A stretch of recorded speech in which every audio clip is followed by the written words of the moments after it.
Hi എല്ലാവർക്കും നമ്മുടെ ജാങ്കോൻ്റെ മറ്റൊരു വീഡിയോ ട്യൂട്ടോറിയലിലോട്ട് സ്വാഗതം. അപ്പോൾ ഇന്ന് നമ്മളിവിടെ ഡിസ്കസ് ചെയ്യാൻ പോകുന്നത് നമ്മൾ കഴിഞ്ഞ വീഡിയോ ട്യൂട്ടോറിയലിൽ നമ്മൾ ഡിസ്കസ് ചെയ്തിരുന്നു എങ്ങനെയാണ് ജാങ്കോൻ്റെ അകത്ത് രണ്ട് നമ്പർ നമ്മൾ HTML സെക്ഷനിൽ ഒരു ഫോമൊക്കെ ഡിസൈൻ ചെയ്ത് രണ്ട് നമ്പർ രണ്ട് ടെക്സ്റ്റ് ബോക്സിൽ ഇൻപുട്ട് ചെയ്തിട്ട് അതിൻ്റെ ഒരു സമ്മ് നമ്മൾ എങ്ങനെയാണ് നമ്മുടെ ലോജിക് ഏരിയയിൽ വ്യൂ സെക്ഷനിൽ എങ്ങനെയാണ് കാൽക്കുലേറ്റ് ചെയ്യുന്നത്. ദെൻ അതിനെ നമ്മൾ എങ്ങനെയാണ് തിരിച്ചൊരു HTML പേജിലോട്ട് തന്നെ അതിൻ്റെ റിസൾട്ട് റിട്ടേൺ ചെയ്യുന്നതെന്നുള്ള കാര്യങ്ങളൊക്കെ ആയിരുന്നു നമ്മൾ ഡിസ്കസ് ചെയ്തിരുന്നത്. അപ്പോൾ അതിൻ്റെ ഒരു ഔട്ട്പുട്ട് എന്നുള്ള നിലക്ക് നമ്മൾ ഇവിടെ രണ്ട് നമ്പർ ഇങ്ങനെ ഒരു സം എന്നുള്ളൊരു URL നമ്മൾ ക്രിയേറ്റ് ചെയ്തിരുന്നു. അതിൻ്റെ അകത്ത് ഇപ്പോൾ ഞാനിപ്പോൾ ഒരു 23 അതേപോലെ 34 എന്നുള്ള നമ്പർ ഇവിടെ ഇൻപുട്ട് ചെയ്ത് കഴിഞ്ഞാൽ നമുക്കതിൻ്റെ ഒരു സം ഇവിടെ അവൈലബിൾ ആവും. അപ്പോൾ നമ്മളെ കോഡിൻ്റെ അകത്ത് നമ്മൾ അന്ന് പറഞ്ഞിരുന്നു നമ്മൾ ഇവിടെ മെയിനായിട്ട് ഈ ഡാറ്റ സെർവറിലോട്ട് പാസ് ചെയ്യുന്നത് ഫോം വഴിയാണ് നമ്മൾ എന്ത് ചെയ്യുക ഡാറ്റാസ് പാസ് ചെയ്യുക. സോ അതിൻ്റെ അകത്ത് പാസ് ചെയ്യുന്ന രണ്ട് മെത്തേഡുകൾ, ഒന്ന് ഗെറ്റ് മെത്തേഡാണ്, രണ്ടാമത് പോസ്റ്റ് മെത്തേഡാണ്. ഓക്കെ, ഈ രണ്ട് മെത്തേഡ് വെച്ചിട്ട് നമുക്ക് ഡാറ്റ സെർവറിലോട്ട് പാസ് ചെയ്യാം.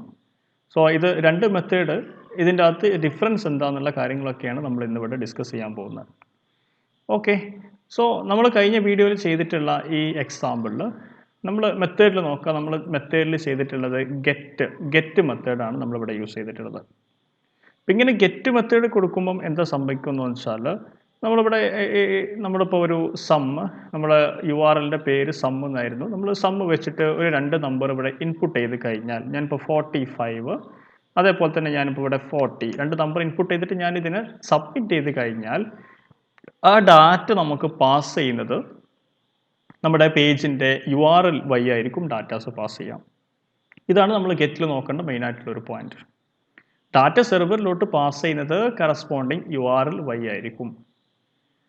ഓക്കെ, അപ്പം നമ്മളിപ്പോൾ ഒരു ഹ്യൂജ് ആയിട്ടുള്ള ഒരു വലിയൊരു ഫോം, നമുക്കിപ്പോൾ ഒരു 20 ഫീൽഡ്സ് ഒക്കെ ഇൻപുട്ട് ചെയ്യാനുള്ള, ഇപ്പോൾ നെയിം, കോൺടാക്റ്റ്, ഇമെയിൽ, ഇങ്ങനെ ഒരു 10-20 ഫീൽഡ്സ് ഒക്കെ ഇൻപുട്ട് ചെയ്യാനുള്ള വലിയൊരു ഫോമൊക്കെയാണ് നമ്മൾ സബ്മിറ്റ് ചെയ്യുന്നുണ്ടെങ്കിൽ നമ്മുടെ URL ഒരുപാട് ഡാറ്റ ഇങ്ങനെ കോംപ്ലിക്കേറ്റഡ് ആയിട്ടുണ്ടാവും. അപ്പോൾ അതൊരു സ്റ്റാൻഡേർഡ് മെത്തേഡ് അല്ല എന്നാണ് പറയാം. ഓക്കെ, അതേപോലെ തന്നെ നമ്മളിപ്പോൾ ഒരു സെക്യൂർഡ് ആയിട്ടുള്ള, നമ്മളിപ്പോൾ ഒരു പബ്ലിക്കിൻ്റെ ഇടയിൽ നിന്ന് ഇപ്പോൾ ഒരു യൂസർ നെയിമും പാസ്വേഡും, ഞാനിപ്പോൾ എൻ്റെ ഒരു യൂസർ നെയിമും പാസ്വേഡും, ഇപ്പോൾ പാസ്വേഡൊക്കെ അറിയാം, നമുക്ക് ഇൻപുട്ട് ചെയ്യുമ്പോൾ അത് ഹിഡൻ ആയിട്ടൊക്കെയാണ് നമ്മളിവിടെ എന്ത് ചെയ്യുക, ഷോ ചെയ്യിപ്പിക്കുക.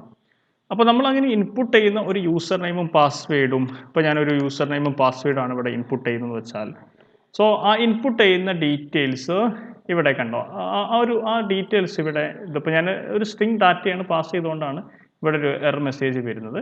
സോ ഞാനിത് മാറ്റിയിട്ട് വീണ്ടും രണ്ട് നമ്പർ കൊടുത്താൽ ആ ഇൻപുട്ട് ചെയ്യുന്ന ഡാറ്റ ഇവിടെ കാണും. അപ്പോൾ ആ യൂസർ നെയിം പാസ്വേഡൊക്കെ ആണെങ്കിൽ ആ യൂസർ നെയിമും പാസ്വേഡും ഇവിടെ ഇങ്ങനെ ഷോ ചെയ്യും. അപ്പോൾ ഇത് ഒരു സെക്യൂർ മെത്തേഡ് അല്ല, ഗെറ്റ് എന്നുള്ളത് ഒരു സെക്യൂർ മെത്തേഡ് അല്ല. ഓക്കെ, ഇനി നമ്മൾ പോസ്റ്റ് കൊടുക്കുമ്പോൾ എന്താണ് ഡിഫറൻറ്റ് വരിക എന്നുള്ളത് നമുക്കൊന്ന് ചെക്ക് ചെയ്ത് നോക്കാം. ഓക്കെ, അപ്പോൾ ഞാൻ ഈ ഗെറ്റിന് പകരം ഇവിടെ ഞാൻ പോസ്റ്റ് കൊടുക്കാം. Post, POST. ഓക്കെ, പോസ്റ്റ് കൊടുക്കുമ്പോൾ നമുക്കറിയാം സെയിം വർക്കിംഗ് ഒക്കെ സെയിം ആണ്.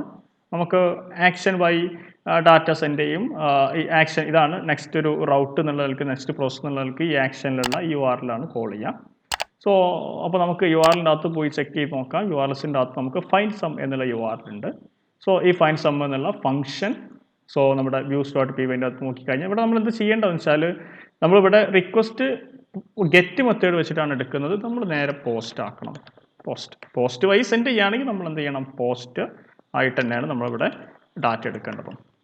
ഓക്കെ, റിക്വസ്റ്റ് മെത്തേഡ് പോസ്റ്റ് വെച്ചിട്ടാണ് നമ്മൾ ഡാറ്റ സെൻഡ് ചെയ്തിട്ടുണ്ടെങ്കിൽ പോസ്റ്റ്. ഇവിടെ ചേഞ്ചസ് വരുന്ന ഗെറ്റ് ആണെങ്കിൽ ഗെറ്റ് കൊടുക്കാം, പോസ്റ്റ് ആണെങ്കിൽ നമ്മൾ എന്ത് ചെയ്യാം, പോസ്റ്റ് ഇവിടെ സെറ്റ് ചെയ്യാം.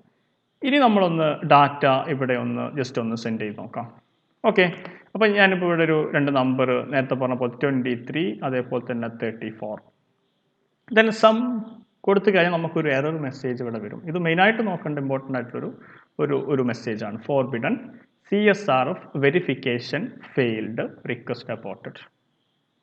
ഇതിപ്പോൾ മോഡേൺ ആയിട്ട് വരുന്ന ഒരുവിധം ഫ്രെയിം വർക്ക്, ലറാവലിൻ്റെ അകത്തായാലും ജാങ്കോൻ്റെ അകത്തായാലും ഒക്കെ നമുക്ക് വരുന്ന ഒരു മെസ്സേജാണിത്. നമ്മൾ പോസ്റ്റ് റിക്വസ്റ്റ് വെച്ചിട്ടാണ് ഡാറ്റ സെർവറിലോട്ട് സെൻഡ് ചെയ്യുന്നുണ്ടെങ്കിൽ അവിടെ നമ്മൾ CSRF ടോക്കൺ വെരിഫൈ ചെയ്യണം. അതായത് നമുക്കറിയാം ഒരു വെബ് അപ്ലിക്കേഷനിലൊക്കെ ക്രോസ് സൈറ്റ് റിക്വസ്റ്റ് ഫോർജറി അറ്റാക്സുകൾ ഉണ്ടാവും.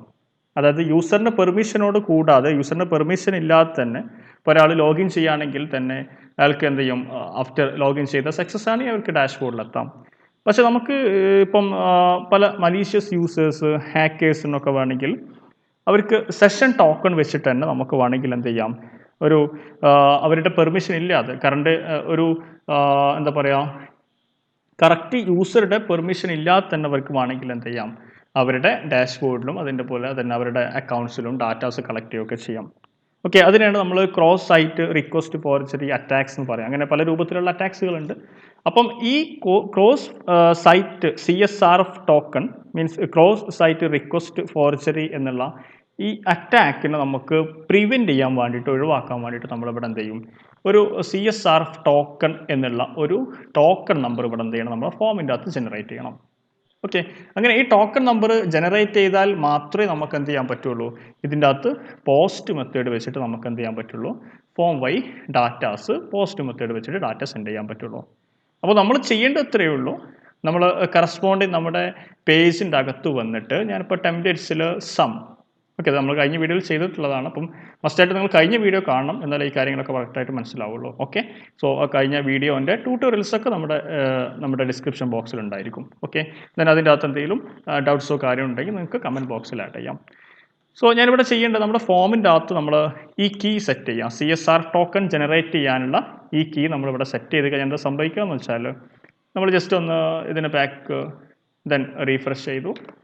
ഓക്കെ, ഞാൻ ജസ്റ്റ് ഒന്ന് ഇവിടെ റൈറ്റ് ക്ലിക്ക് ചെയ്തിട്ട് വ്യൂ പേർ സോഴ്സ് എടുത്തു കഴിഞ്ഞാൽ നമുക്കിവിടെ ഒരു ഹിഡൻ ഫീൽഡ്, അതായത് നമ്മൾ ആ കീ കൊടുക്കുമ്പോൾ CSRF_ ടോക്കൺ എന്നുള്ള കീ കൊടുക്കുമ്പം ഓട്ടോമാറ്റിക്കലി നമ്മുടെ ഫോമിൻ്റെ അകത്ത് ഒരു ഹിഡൻ ടോക്കൺ നമ്പർ, അതൊരു ഹിഡൻ ഫീൽഡ്, ഒരു ഇൻപുട്ട് ടൈപ്പ് ഹിഡൻ എന്നുള്ള ഒരു ടെക്സ്റ്റ് ബോക്സ് ഇവിടെ ജനറേറ്റ് ആവും. ഹിഡൻ ആയിരിക്കും, നമുക്ക് കാണാൻ പറ്റില്ല. സോ അതിൻ്റെ അകത്ത് കണ്ടോ, വാല്യൂ എന്ന് പറഞ്ഞിട്ട് ഒരു ടോക്കൺ നമ്പർ ഇവിടെ ജനറേറ്റ് ചെയ്യും. അപ്പോൾ ഈ ടോക്കൺ നമ്പർ ഉണ്ടെങ്കിൽ മാത്രമേ അവിടെ സെർവറിൽ എന്ത് ചെയ്യുള്ളൂ, നമ്മൾ അയക്കുന്ന ഡാറ്റാസ് അക്സെപ്റ്റ് ചെയ്യുള്ളൂ. ഓക്കെ, ഇത് അവർ ജനറേറ്റ് ചെയ്യുന്ന ഒരു ടോക്കൺ നമ്പറാണ്, ഓട്ടോമാറ്റിക്കലി ബിൽഡ് ചെയ്യുന്നതാണ്. ഓരോ റിക്വസ്റ്റിനും ഡിഫറെൻറ്റ് ടോക്കൺ നമ്പർ ആയിരിക്കും. ഓക്കെ, അപ്പം നമ്മൾ ജസ്റ്റ് എന്ത് ചെയ്താൽ മതി, നമ്മുടെ കോഡിൻ്റെ അകത്ത് ഫോം മെത്തേഡ് പോസ്റ്റ് ആണെങ്കിൽ ഈ CSRF ടോക്കൺ കൊടുക്കണം. ഓക്കെ, അപ്പോൾ നമ്മൾ CSRF ടോക്കൺ ആഡ് ചെയ്തു. എന്നിട്ട് ഞാൻ ജസ്റ്റ് ഒന്ന് 2 നമ്പർ ഇവിടെ പാസ് ചെയ്ത് നോക്കാം, 23 ദെൻ 34. Okay, submit. നമുക്ക് ആൻസർ ഇവിടെ കറക്റ്റായിട്ട് റിസൾട്ട് വരുന്നുണ്ട്. പക്ഷേ ഇവിടെ നമുക്ക് ഡാറ്റ പാസ് ചെയ്യുന്നത് എങ്ങനെയെന്ന് നമുക്ക് വിഷ്വലായിട്ട് കാണാൻ പറ്റില്ല. കണ്ടോ, നമ്മുടെ URL വളരെ ബ്ലാങ്ക് ആയിട്ട്, വളരെ നീറ്റായിട്ട്, അവിടെ ഒരു ഡാറ്റയോ കാര്യങ്ങളൊന്നുമില്ല. നമ്മൾ ഗെറ്റ് മെത്തേഡ് വെച്ച് കൊടുത്തപ്പോൾ നമുക്കറിയായിരുന്നു അത് URL വഴിയായിരുന്നു ഡാറ്റ പാസ് ചെയ്യുന്നത്. ഇത് കറക്റ്റ് സെർവറിലോട്ട് ഡാറ്റ ബാക്ക്ഗ്രൗണ്ട് വഴി ഡയറക്റ്റായിട്ട് പാസ് ചെയ്യും. അപ്പോൾ ഇതാണ് നമ്മൾ സാധാരണ തിയറി പറയുമ്പോൾ നമ്മൾ പറയും, സോ പോസ്റ്റ് മെത്തേഡാണ് ഗെറ്റ് റിക്വസ്റ്റിനെക്കാട്ടിലും ഒന്നുകൂടെ ബെറ്റർ ആയിട്ടുള്ള ഒരു മെത്തേഡ്, അല്ലെങ്കിൽ വെൽ സെക്യൂർഡ് ആയിട്ടുള്ള ഒരു മെത്തേഡ്. അതായത് നമുക്കറിയാം, നമ്മൾ നേരത്തെ കമ്പയർ ചെയ്യുകയാണെങ്കിൽ ഇവിടെ നമ്മൾ ഡാറ്റ ഇൻപുട്ട് ചെയ്യുന്ന ഡാറ്റ കാണൂല, യൂസർ നെയിം പാസ്വേഡ് ആയിക്കോട്ടെ കുഴപ്പമില്ല, നമുക്ക് എന്ത് ചെയ്യാൻ പറ്റില്ല, ഈ ഡാറ്റാസ് പബ്ലിക്കിൻ്റെ അടുത്ത് ഇത് ഷോ ചെയ്യാനോ അങ്ങനെയൊന്നും കാണാൻ പറ്റില്ല. ഡാറ്റാസ് ഇനിയിപ്പോൾ എത്ര വലിയൊരു ലോങ് ഫോം ആണെങ്കിൽ പോലും നമുക്ക് ഡാറ്റാസ് ഇവിടെ കോംപ്ലിക്കേറ്റഡ് ആയിട്ടൊന്നും വരില്ല. അപ്പോൾ നമുക്ക് വളരെ കൂടുതലായിട്ടുള്ള ഒരു ഹ്യൂജ് ഫോമിലുള്ള വലിയ ലെങ്ത് ആയിട്ടുള്ള ഡാറ്റ ഒക്കെ സെൻഡ് ചെയ്യാനും, അതേപോലെ തന്നെ സെക്യൂരിറ്റി ഏറ്റവും സെക്യൂർഡ് ആയിട്ടുള്ള ഡാറ്റാസ് ഒക്കെ സെൻഡ് ചെയ്യാനുള്ള ഏറ്റവും ബെറ്റർ ആയിട്ടുള്ള ഒരു മെത്തേഡ് എന്താണ്, പോസ്റ്റ് മെത്തേഡാണ്. ഓക്കെ, ദെൻ ഇനി നമുക്കിവിടെ ഒരു അപ്ഡേഷൻ കൂടെ പറയാം. നമ്മൾ ചെയ്തിരുന്ന URL എന്ന് ശ്രദ്ധിക്കാം. സോ ഞാനിപ്പം എൻ്റെ urls.py എടുത്തു കഴിഞ്ഞാൽ, സോ urls.py നമ്മളിവിടെ 2 URL ക്രിയേറ്റ് ചെയ്തിരുന്നു. ഓക്കെ, ഇപ്പം പാത്ത് സം എന്നുള്ള URL ഉണ്ട്. ആ സം എന്നുള്ള URL നമ്മൾ നോക്കിക്കഴിഞ്ഞാൽ അറിയാം, ജസ്റ്റ് ആ പേജ് റെൻഡർ ചെയ്യാൻ മാത്രം ഉള്ള ഒരു കോഡാണ് അതിൻ്റെ അകത്ത് കൊടുത്തിട്ടുള്ളത്. രണ്ടാമത് അതിൻ്റെ അകത്ത് നമുക്ക് ഒരു ഫൈൻഡ് സം എന്നുള്ള URL നമ്മൾ ജനറേറ്റ് ചെയ്തു. ആ ഫൈൻഡ് സം എന്നുള്ള URL ആണ് നമ്മൾ എവിടെ സെറ്റ് ചെയ്തിട്ടുള്ളത്, നമ്മുടെ ഫോമിൻ്റെ ആക്ഷനിൽ നമ്മൾ സെറ്റ് ചെയ്തിട്ടുള്ളത്. അപ്പോൾ നമ്മൾ ബട്ടൺ ക്ലിക്ക് ചെയ്യുമ്പം സബ്മിറ്റ് ചെയ്യുമ്പം ഈ ആക്ഷൻ്റെ അകത്തുള്ള URL ആണ് വർക്ക് ചെയ്യുക. സോ ഈ URLസിൻ്റെ അകത്തുള്ള ഈ ഫംഗ്ഷൻ വർക്ക് ചെയ്യും. സോ ഈ ഫംഗ്ഷനിൽ നമ്മൾ ഇവിടെയാണ് നമ്മുടെ ലോജിക്കും കാര്യങ്ങളൊക്കെ സെറ്റ് ചെയ്തിട്ടുള്ളത്. അപ്പോൾ ഇവിടെ ഒരു ആക്ടിവിറ്റിക്ക് തന്നെ ഒന്ന് ലോഡ് ചെയ്യാനുള്ള ഒരു URL ഉണ്ട്. ദെൻ ആഫ്റ്റർ സബ്മിറ്റ് ചെയ്തിട്ട് നമ്മുടെ ലോജിക്ക് വർക്ക് ചെയ്യാൻ വേറൊരു URL നമ്മൾ ചെയ്തിട്ടുണ്ട്. അപ്പോൾ നമ്മൾ ചെയ്യുന്നത് വളരെ സിമ്പിളായിട്ട് നമുക്ക് വേണമെങ്കിൽ ഒരു സിംഗിൾ URLൻ്റെ അകത്ത് ഒതുക്കാം. ചെറിയ ലോജിക്ക് ഉപയോഗിച്ചാണ് ഞാൻ ഈ ഫംഗ്ഷൻ ഇവിടെ നിന്ന് ഒഴിവാക്കുകയാണ്.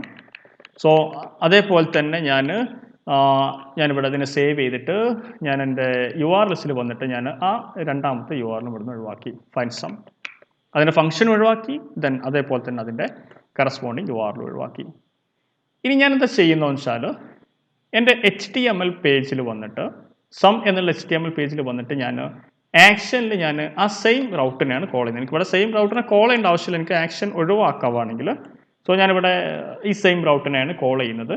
സോ നമ്മുടെ പേജ് ലോഡ് ചെയ്യുമ്പോൾ ശ്രദ്ധിക്കുക, ഞാൻ പറയുന്നത് ശ്രദ്ധിക്കുക. ഞാൻ ജസ്റ്റ് പേജ് ലോഡ് ചെയ്തിട്ട് ഞാനിവിടെ റിഫ്രഷ് ചെയ്തിട്ട് അല്ലെങ്കിൽ ഞാനിപ്പോൾ ഇവിടെ SUM എന്നുള്ള ഒരു റിക്വസ്റ്റ് മീൻസ് ഈ URL കോൾ ചെയ്യുമ്പോഴാണ് എനിക്ക് പേജ് ലോഡ് ചെയ്യാം. ഇത് ഗെറ്റ് റിക്വസ്റ്റ് ആയിരിക്കും. ഓക്കെ, ഞാനിവിടെ ഇൻപുട്ട് ചെയ്തിട്ട് SUM എന്ന് കൊടുത്തിട്ട് എൻ്റർ ചെയ്യുമ്പോൾ കിട്ടുന്ന അതിൽ സെർവറിലോട്ട് കണക്ട് ചെയ്യുന്ന റിക്വസ്റ്റ് ഗെറ്റ് റിക്വസ്റ്റ് ആയിരിക്കും. അത് വെച്ചിട്ട് നമ്മളിവിടെ റിക്വസ്റ്റ് ഒന്നും മാനേജ് ചെയ്യുന്നില്ല. അത് വെച്ചിട്ട് നമുക്ക് എന്ത് ചെയ്യും, ആ സം എന്നുള്ള URLൻ്റെ അകത്തുള്ള സം വർക്ക് ചെയ്യും. സോ ഫൈൻഡ് സം എന്നുള്ള ഫംഗ്ഷൻ വർക്ക് ചെയ്യും. ദെൻ അതിൻ്റെ അകത്തുള്ള ഈ കോഡ് വർക്ക് ചെയ്യും. ഓക്കെ ആണല്ലോ. ഇവിടെ നമുക്ക് ഇനി നെക്സ്റ്റ് വരുന്നത് നമ്മൾ ബട്ടൺ ക്ലിക്ക് ചെയ്യുമ്പോഴുള്ള റിക്വസ്റ്റ് എന്താണ്? ബട്ടൺ ക്ലിക്ക് ചെയ്യുമ്പോൾ നമ്മുടെ ഫോമാണ് സബ്മിറ്റ് ചെയ്യുക. സോ ആ ഫോമിൻ്റെ അകത്ത് എന്ത് റിക്വസ്റ്റ് ആണുള്ളത്? പോസ്റ്റ് റിക്വസ്റ്റ് ആണുള്ളത്. അപ്പോൾ ഇവിടെ നമുക്ക് അത് വെച്ചിട്ട് വേണമെങ്കിൽ ഇവിടെ എന്ത് ചെയ്യാം, നമ്മുടെ കോഡ് മാനേജ് ചെയ്യാൻ പറ്റും. എങ്ങനെ മാനേജ് ചെയ്യാം? നമുക്ക് സെയിം റൗട്ടിൻ്റെ അകത്ത് തന്നെ ഈ രണ്ട് കോഡും കൊടുക്കാം. അതായത് ഞാനിപ്പോൾ ഇവിടെ ഒരു കണ്ടീഷൻ കൊടുക്കുകയാണ്, if then request dot method equal to request dot method double equal to, നമ്മൾ കമ്പയർ ചെയ്യാനാണ്, ഈക്വൽ ടു ഡബിൾ കോഡ്സിൻ്റെ അകത്ത് നമ്മളിത് പോസ്റ്റ് ആണോ ചെക്ക് ചെയ്തു. അപ്പോൾ request dot method equal to post ആണെങ്കിൽ, ഓക്കെ ഞാൻ പോസ്റ്റ് ഇങ്ങനെ കൊടുത്തു, പോസ്റ്റ് ആണെങ്കിൽ നമുക്ക് എന്ത് ചെയ്യണം, ഒരു കോഡ് വർക്ക് ചെയ്യണം. ഏത് കോഡ്? സമ്മ് ഫൈൻഡ് ചെയ്യാനുള്ള കോഡ്. ഓക്കെ, ജസ്റ്റ് ഞാനിപ്പോൾ ഇവിടെ പ്രിന്റ് ചെയ്ത് നോക്കാം. നമുക്ക് ആ പ്രിന്റ് വർക്ക് ചെയ്യണ്ടോ നോക്കാം. സോ ഡബിൾ കോഡ്സിൻ്റെ അകത്ത് hi this is post. Okay, നമുക്കൊന്ന് റൺ ചെയ്ത് നോക്കാം. ജസ്റ്റ് ഒന്ന് റീഫ്രഷ് ചെയ്തു. ദെൻ രണ്ട് നമ്പർ ഇൻപുട്ട് ചെയ്തതിൽ വലിയ പ്രശ്നമൊന്നുമില്ല, നമുക്ക് ഇൻപുട്ട് ചെയ്യേണ്ട ആവശ്യമില്ല. ഞാൻ ജസ്റ്റ് എൻ്റർ ചെയ്താൽ ജസ്റ്റ് റീഫ്രഷ് കാണാം. സോ എൻ്റെ ടെർമിനൽ ഒന്ന് എടുത്തു നോക്കിക്കഴിഞ്ഞാൽ ഇവിടെ കണ്ടോ, hi this is post. Perfect. അതായത് കറക്റ്റായിട്ട് ആ കോഡ് ഇവിടെ എന്ത് ചെയ്യുന്നുണ്ട്, വർക്ക് ചെയ്യുന്നുണ്ട്. അതായത് എപ്പോൾ മാത്രമേ വർക്ക് ചെയ്യുന്നുള്ളൂ അത് ശ്രദ്ധിക്കണം. സോ ഞാനിവിടെ കുറേ റീഫ്രഷ് കൊടുത്താൽ ഇതൊക്കെ ഗെറ്റ് റിക്വസ്റ്റ് ആണ്. ഇപ്പോഴൊന്നും എനിക്ക് ആ സെക്ഷൻ ഇവിടെ വർക്ക് ചെയ്യുന്നുണ്ടാവില്ല. എൻ്റെ ടെർമിനൽ എടുത്ത് നോക്കിക്കഴിഞ്ഞാൽ കണ്ടോ, ഇവിടെ ആ കോഡ് വർക്ക് ചെയ്യുന്നില്ല. ഇത് നമ്മൾ പഴയ ലോഡ് ചെയ്ത കണ്ടന്റ് ആണ്. ഇവിടെ ബട്ടൺ ക്ലിക്ക് ചെയ്യുമ്പോൾ മാത്രമേ ദിസ് ഈസ് പോസ്റ്റ് എന്നുള്ള ആ സെക്ഷൻ വർക്ക് ചെയ്യുന്നുള്ളൂ. ഓക്കെ ആണല്ലോ. അപ്പം ബട്ടൺ ക്ലിക്ക് ചെയ്യുമ്പോൾ മാത്രമേ ഹായ് ദിസ് ഈസ് പോസ്റ്റ് എന്നുള്ള ആ സെക്ഷൻ വർക്ക് ചെയ്യുള്ളൂ. അപ്പോൾ നമ്മൾ എന്ത് ചെയ്യുക, ആ ലോജിക്ക് വെച്ചിട്ട് ഇവിടെ എന്ത് ചെയ്യും, ഈ ഹായ് ദിസ് ഈസ് പോസ്റ്റ് എന്ന് ഒഴിവാക്കിയിട്ട് നമ്മൾ നേരത്തെ ചെയ്ത കോഡ് ഇവിടെ എന്ത് ചെയ്യും, സെക്ഷൻ ഇവിടെ എന്ത് ചെയ്യും, സെറ്റ് ചെയ്യും. അതായത് എന്ത് ചെയ്യണം, നമ്മൾ നേരത്തെ ചെയ്ത കോഡ് ഞാൻ ഒന്നുകൂടെ ചെയ്യാം. ഞാനിപ്പോൾ ഇവിടെ ഒരു വാല്യൂ 1 ഈക്വൽ ടു നമ്മളൊരു വേരിയബിൾ ടു ദെൻ നമുക്ക് എന്ത് ചെയ്യാം, പോസ്റ്റ് റിക്വസ്റ്റ് വെച്ചിട്ട് നമുക്ക് എന്ത് ചെയ്യണം, ആ ഡാറ്റ എടുക്കണം. അപ്പോൾ നമ്മൾ എന്ത് ചെയ്യാം, റിക്വസ്റ്റ് നമ്മൾ പോസ്റ്റ് റിക്വസ്റ്റ് വെച്ചിട്ടാണ് ഡാറ്റ എടുക്കുക. അതായത് നമ്മൾ പോസ്റ്റ് വെച്ചിട്ടാണ് സെൻഡ് ചെയ്യേണ്ടത്. അപ്പോൾ ഇവിടെ നമ്മൾ റിക്വസ്റ്റ് ഡോട്ട് പോസ്റ്റ്. ഓക്കെ, നമ്മൾ ടെക്സ്റ്റ് ബോക്സിൻ്റെ പേരെന്താ, നമ്മൾ നേരത്തെ ഫസ്റ്റ് കൊടുത്തിരുന്ന ടെക്സ്റ്റ് ബോക്സിൻ്റെ പേര് സം ഒന്ന് നോക്കുക, ജസ്റ്റ് നമ്പർ 1. ഓക്കെ, അപ്പം നമ്പർ 1 എടുത്തു.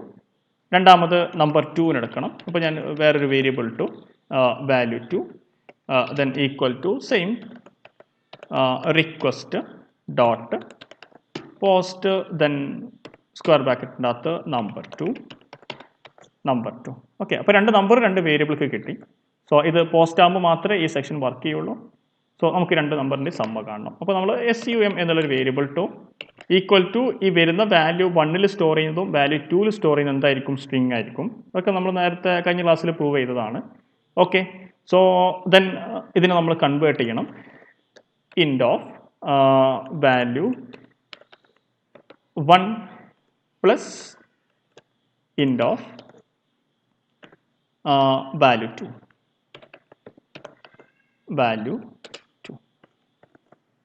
ക്ലിയർ ആണല്ലോ. സോ നമ്മൾ എന്ത് ചെയ്യാം, ഇവിടെ തന്നെ ഈ ഡാറ്റാസ് ഒന്ന് ജസ്റ്റ് എന്ത് ചെയ്യാം, ഇതിൻ്റെ അകത്ത് തന്നെ റിട്ടേൺ ചെയ്യാം. അതാണ് ഏറ്റവും ബെറ്റർ. സോ ഇവിടെ തന്നെ return render request comma some dot HTML കൂടെ ഡിക്ഷണറി ആയിട്ട് എന്ത് ചെയ്യാം, ഈ ഡാറ്റാസിനെ ഇവിടെ എന്ത് ചെയ്യാം, പാസ് ചെയ്ത് കൊടുക്കാം. എങ്ങനെ പാസ് ചെയ്യാം, നമ്മളൊരു കീ സെറ്റ് ചെയ്യണം. അപ്പോൾ നമ്മൾ RES എന്നുള്ള കീ ഇവിടെ സെറ്റ് ചെയ്തു ഡിക്ഷണറിൻ്റെ അകത്ത്. ദെൻ ആഫ്റ്റർ കോളൻ നമ്മൾ സം എന്നുള്ള വേരിയബിൾ ഇവിടെ സെറ്റ് ചെയ്യാം.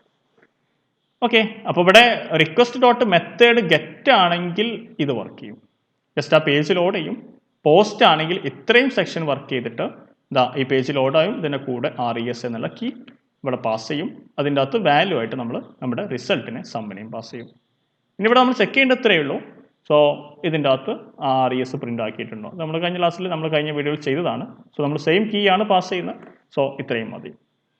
ഓക്കെ, ഇനി നമുക്കൊന്ന് കോഡ് ടെസ്റ്റ് ചെയ്ത് നോക്കിയാൽ ഒന്നുകൂടെ പെർഫെക്റ്റ് ആയിട്ട് അതേപോലെ തന്നെ വളരെ സിമ്പിൾ ആയിട്ട് ഈ കോഡ് വർക്ക് ചെയ്യും. ഇപ്പോൾ രണ്ട് നമ്പർ ഞാൻ 10 അതേപോലെ തന്നെ 20 10 ദെൻ 20 ദെൻ നമ്മൾ എൻ്റർ അടിച്ച് കഴിഞ്ഞാൽ നമുക്ക് ആ കറക്റ്റ് റിസൾട്ട് ഇവിടെ കിട്ടും. ഇവിടെ ജസ്റ്റ് ലോഡ് ചെയ്യുന്നുണ്ട്. നമുക്ക് ആ സെർവർ ഒന്ന് എന്താണ് പ്രശ്നം എന്നുള്ള എന്തെങ്കിലും ഉണ്ടെങ്കിൽ ജസ്റ്റ് ഒന്ന് ചെക്ക് ചെയ്ത് നോക്കാം. Ctrl+C അടിച്ചാൽ സോ ഇത് ലോഡാവും. സോ പ്രശ്നമൊന്നുമില്ല. ഒന്നുകൂടെ വളരെ ജസ്റ്റ് ഒന്ന് റീഫ്രഷ് ചെയ്ത് നോക്കാം. പേജ് കിട്ടുന്നുണ്ട്. സോ സെയിം ഡാറ്റ ഒന്ന് കൊടുത്തു നോക്കാം. 10 അതേപോലെ തന്നെ 20 കൊടുത്താൽ കണ്ടോ 30 എന്നുള്ള മെസ്സേജ് സെയിം റൗട്ടാണ് ഇവിടെ വർക്ക് ചെയ്യുന്നത്. ഓക്കെ, അപ്പോൾ ഇവിടെ ജസ്റ്റ് റീഫ്രഷ് ചെയ്ത് കഴിഞ്ഞാൽ ഇത് ഗെറ്റ് ആണ്. ഗെറ്റ് റിക്വസ്റ്റ് വെച്ചിട്ട് നമ്മുടെ ഈഫ് വർക്ക് ചെയ്യില്ല. സോ നമ്മൾ നേരെ ഇവിടെ താഴെ കൊടുത്തിട്ടുള്ള ഈ സെക്ഷൻ വർക്ക് ചെയ്യും. ജസ്റ്റ് എന്ത് ചെയ്യും, ആ പേജ് ഇവിടെ ജസ്റ്റ് ഒന്ന് ലോഡ് ചെയ്യും. ദെൻ നമ്മൾ ബട്ടൺ ക്ലിക്ക് ചെയ്ത് കഴിഞ്ഞാൽ നമ്മുടെ റിക്വസ്റ്റ് പോസ്റ്റ് ആണ്. ഇത്രയും സെക്ഷൻ വർക്ക് ചെയ്തിട്ട് നമ്മുടെ എന്ത് ചെയ്യും, നമ്മുടെ റിസൾട്ട് ഇവിടെ എന്ത് ചെയ്യും, ആൻസറിൽ കിട്ടും. അപ്പോൾ ഇവിടെ ഏത് നമ്പർ കൊടുത്താലും നമുക്ക് കറസ്പോണ്ടിങ് ആയിട്ട് എന്ത് കിട്ടും, അതിൻ്റെ റിസൾട്ട് വളരെ ക്ലിയർ ആയിട്ട് നമുക്ക് എന്ത് ചെയ്യും ഇവിടെ കിട്ടും. ഓക്കെ ആണല്ലോ. അപ്പോൾ ഇത്രയും ക്ലിയർ ആയെന്ന് കരുതും. നമ്മുടെ ഫോം വഴി എങ്ങനെയാണ് നമ്മുടെ കറസ്പോണ്ടിങ് വ്യൂ സെക്ഷനിലോട്ട് പാസ് ചെയ്യുക, തിരിച്ച് എങ്ങനെയാണ് ഡിക്ഷണറി വഴി പാസ് ചെയ്തിട്ട് ഇവിടെ എങ്ങനെയാണ് പ്രിന്റ് ചെയ്യുക. ഓക്കെ, ദെൻ ഗെറ്റ് റിക്വസ്റ്റ് എന്താണ്, പോസ്റ്റ് റിക്വസ്റ്റ് എന്താണ്, ഗെറ്റ് വെച്ചിട്ട് എങ്ങനെയാണ് നമ്മൾ ഡാറ്റ പാസ് ചെയ്യുന്നത്, പോസ്റ്റ് വെച്ചിട്ട് എങ്ങനെയാണ് ഡാറ്റ പാസ് ചെയ്യുന്നത്, ഇതിൻ്റെ ഡിഫറൻറ്റ് എന്താണ്. ഇത്രയും സെക്ഷൻസ് ആണ് നമ്മൾ ഇതിൻ്റെ അകത്ത് കവർ ചെയ്തിട്ടുള്ളത്. ഓക്കെ, സോ ഇതിൻ്റെ അകത്ത് എന്തെങ്കിലും ഡൗട്ട്സോ കാര്യമോ ഉണ്ടെങ്കിൽ നിങ്ങൾക്ക് കമൻറ്റ് ബോക്സിൽ ആഡ് ചെയ്യാം. സോ അത് നമുക്ക് കറക്റ്റ് ഞാൻ അതിനുള്ള ഒരു റെസ്പോൺസ് തരും. എന്തെങ്കിലും ഡൗട്ട്സോ കാര്യം ഉണ്ടെങ്കിൽ നിങ്ങൾക്ക് അതിൻ്റെ അകത്ത് ആഡ് ചെയ്താൽ മതി. ഓക്കെ, വീഡിയോ ലൈക്ക് ചെയ്യുക, ഷെയർ ചെയ്യുക, സബ്സ്ക്രൈബ് ചെയ്യുക. എന്തെങ്കിലും ഡൗട്ട്സോ കാര്യം ഉണ്ടെങ്കിൽ കമൻറ്റ് ബോക്സിൽ ആഡ് ചെയ്യാം. Okay, bye bye, thank you.